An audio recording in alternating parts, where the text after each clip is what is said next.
George.Goring, 1st Earl of Norwich, was an English soldier and politician who sat in the House of Commons between 1621 and 1628 when he was raised to the peerage. Goring was the son of George Goring of Hurstpierpoint and Ovingdean, Sussex, and his wife Anne Denny, sister of Edward Denny, 1st Earl of Norwich. He matriculated from Sidney Sussex College, Cambridge in 1600, and may subsequently have spent some time in Flanders. He was knighted in 1608, became a favourite at court and benefited from successful overseas policy and monopolies granted by King Charles I.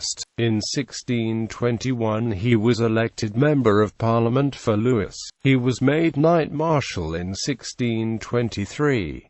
He was re-elected MP for Lewes in 1624, 1625, 1626 and 1628. In 1628 he was created Baron Goring. He became a Privy Councillor in 1639 and Vice-Chamberlain of the Household. 1 year later the troubles between Charles and his parliament became acute and Goring devoted his fortune freely to the royal cause. The king in November 1644 recreated for him the title which he created in 1628 for Lord Denny, Earl of Norwich, his uncle, which had just become extinct on his death. He went with Queen Henrietta Maria to the Netherlands in 1642 to raise money for the king, and in the autumn of the next year he was seeking alms and money from Cardinal Mazarin in Paris. His acts were revealed to the Parliament in January 1644 by an intercepted letter to Henrietta Maria. He was consequently impeached of high treason but prudently remained abroad until 1647, albeit deprived of his lands and income, when he received a pass from Parliament under a pretext of seeking reconciliation. Thus he was able to take a prominent part in the Second Civil War of 1648.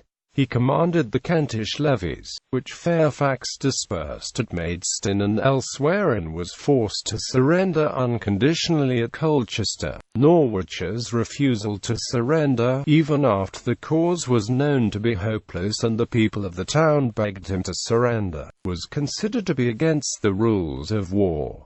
2 of his commanders were executed after the siege for their part in it. Norwich was condemned to exile in November 1648 by a vote of the House of Commons, but the next month the vote was annulled. Early in the next year a court formed under John Bradshaw and tried Norwich, the Duke of Hamilton, Lord Capel, the Earl of Holland and Sir John Owen. Each received a death sentence on 6 March 1649, but petitions for mercy were presented to Parliament, and Norwich's life was spared by the Speaker's casting vote. Shortly after his liberation from prison in May 1649 he joined the exiled court of Charles II, who employed him in fruitless negotiations with the Duke of Lorraine. He became captain of the King's Guard at the Restoration, and in consideration of the fortune he had spent or income he had foregone in the King's service, a pension of £2,000 per year was granted him. Norwich died at Brentford on 6 January 1663. Children. By his wife Mary Neville, daughter of the 8th Baron of Denny. He had 4 daughters and 2 sons, George, Lord Goring, and Charles, who fought in the Civil War, succeeded his father in the earldom, and died without heirs in March 1671. Lady Elizabeth Goring, who married William Brereton, 2nd Baron Brereton. Lady Catherine Goring, who married Edward Scott of Scots Hall and had several children, whose paternity her husband refused to acknowledge. On the grounds of her notorious infidelity, her son Thomas succeeded to the estates after Edward belatedly acknowledged him as his lawful son. Thomas married in 1663 Caroline Carteret, daughter of Sir George Carteret, 1st Baronet. Lady Lucy Goring, who married Sir Drew Dean; Lady Diana Goring, who married firstly Thomas Covert and secondly George Porter, eldest son of the noted courtier Endymion Porter; George Goring, Lord Goring; Charles Goring, 2nd Earl of Norwich.